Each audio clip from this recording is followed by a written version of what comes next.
Okay, so this is my long tape piece, and then so here's something that I do. A lot of professionals, you're not going to see them do it because they're just throwing huge amounts of mud on the wall, and that means more moisture. But what I do is I actually like to take a drywall sponge, and then I'll run the tape through it, and that'll get the tape a little soggy. And what that does is it helps it stick into the bed of mud once it's applied.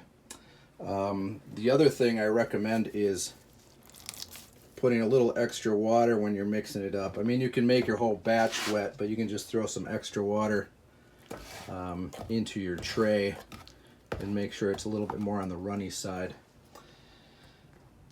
And yeah, that's about it. I recommend the pail tool, long as we're doing tips. That's been surprisingly handy. That was a Home Depot thing, along with their bucket to store the pre-mixed mud. Obviously drywall sponge. I have the goofy tape dispenser. It's just handy for doing these long runs when I'm up on a ladder or scaffold, kind of doing stuff like that, or really long walls. So that helps. And so yeah, if I think of anything else, I'll let you know. I gotta mix up some mud, and I gotta do that run up there. Oops. Before this stuff starts to dry out and get weird. I thought of something else. I think this is called a hawk. It's pretty easy to spot. It comes disassembled.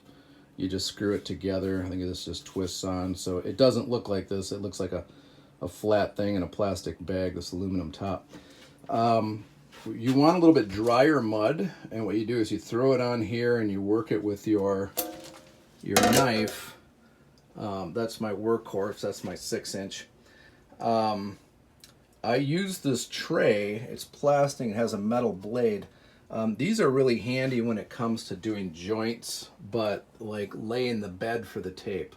So if I'm going up there, this is actually kind of a narrow knife for that. You can get a really big one, and these come in like 12 and 14 inch, but you can get a really wide knife. And so when you're just kind of smearing the mud into the joint, I actually go sideways with it, and then once the tape is in there, then you start dragging it and smoothing it.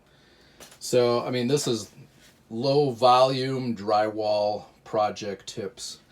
The pros, like I said, they'll mix up a whole bucket, whip it up with some water, they'll put it in a wheelbarrow, they'll come by and put just tons of wet mud up there, put their tape in there, and then they'll smear a bunch of mud. But I don't know, I don't want to have like 40 gallons of drywall mud left over. I got a 5-gallon bucket, I got about 1.5 gallons of mud left, and I still got some big joints to do. So this is how you kind of bump along at a snail's pace getting it done.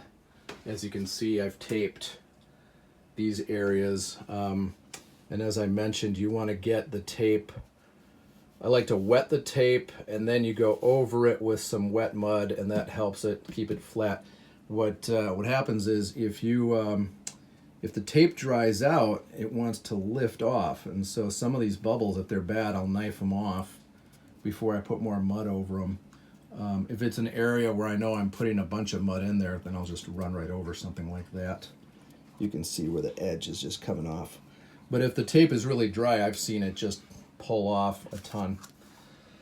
So anyways, as long as I'm here doing this, I thought I'd share. So if you got any questions or comments, let me know. Those are my hot tips so far.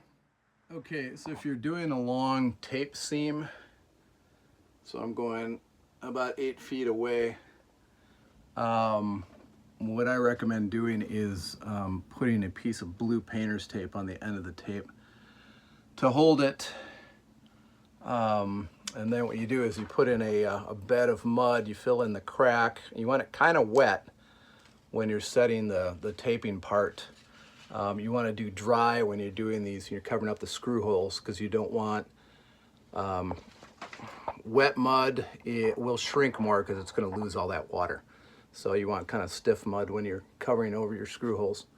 So anyway, if you anchor this, and what's going to happen is you're going to want to leave some room, because this piece of tape is going to be running this way. So you're going to need about an inch or so at the end.